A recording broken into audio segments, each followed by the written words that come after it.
I wanted to do the MotorCity Ballroom Dance music review because I wanted to educate the audience about the impact of some of the various genres of music as it relates to urban style ballroom dancing. Now, I emphasize urban style ballroom dancing because in the Motor City we kind of have our own flair. We have some ballroom dances that are unique to the Motor City. I'm talking about like the bop, the new ballroom, which some people call the club ballroom, the Chicago step, straight out of Chicago, the Latin hustle, which we refer to as the club Latin because it's got that little extra urban flair to it. We even have a ballroom dance called the chop.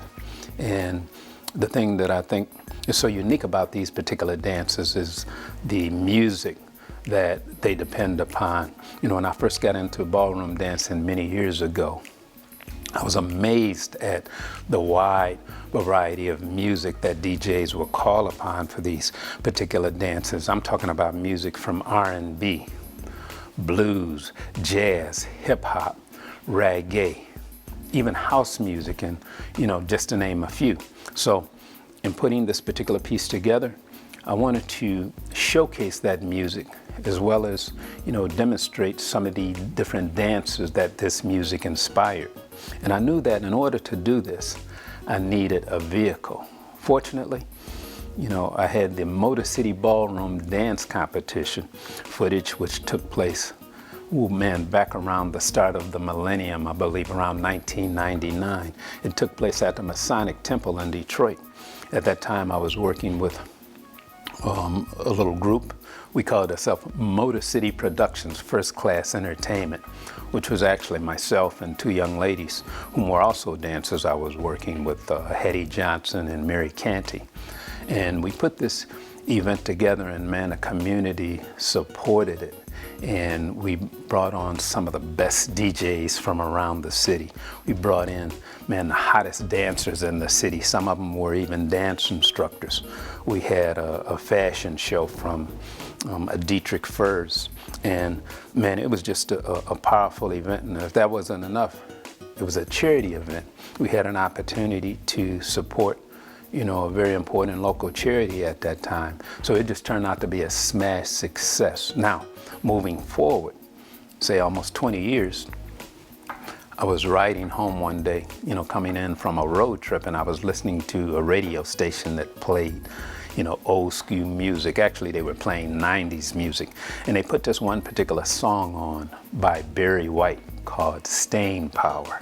And I remember listening to that song, and I could feel that same excitement and energy and the same relevance today that song had when it first came out back in, I believe it was 1998 or 9. And I realized that the reason I could feel that energy is because I connected with it through ballroom dancing. Actually, during the Motor City Ballroom Dance competition, there was one particular couple that they did the Latin hustle. Now, if you're familiar with staying power, you know that it's a slow, sexy, driving, sensual type of beat. So being that the Latin hustle was an up-tempo type of dance, you would wonder how could they pull it off, but they were able to adjust the dancing to match the music, and it was awesome. It was one of the hottest dances of the night. And from that, it caused me to recognize that quite often music develops a long life, a long history. If you come up with a song, if you're an artist, and it marries itself to ballroom dancing, that song could be around a long time. And in fact, there was another example during the competition. And it was an old song that came out when I was a kid by a group called Sly and the Family Stone, Dance to the Music. Now, you wouldn't even necessarily think of this particular track as a ballroom track, but this one particular couple, they did a ballroom dance called the bop on that particular song, and they killed it. It was one of the favorites of the night. So the list goes on and examples like this. But what I learned from all of this was that if you take, a good song and you marry it to a ballroom dance, it becomes a marriage and it becomes timeless. And because of that, you know, when you hear these songs today, they feel just as relevant as they did back when they first came out. So it creates longevity. So it was important to do this piece because I wanted to, you know, expose the audience to the synergy that comes about between the music and the dance. And I remember when I, you know, first got interested in ballroom dancing, I had an old time instructor, you know, by the name of Ray Dorsey, and whenever I'd mess up, he'd always say to me, "Hey young man, calm down, stay with the music. Remember, the magic is in the music."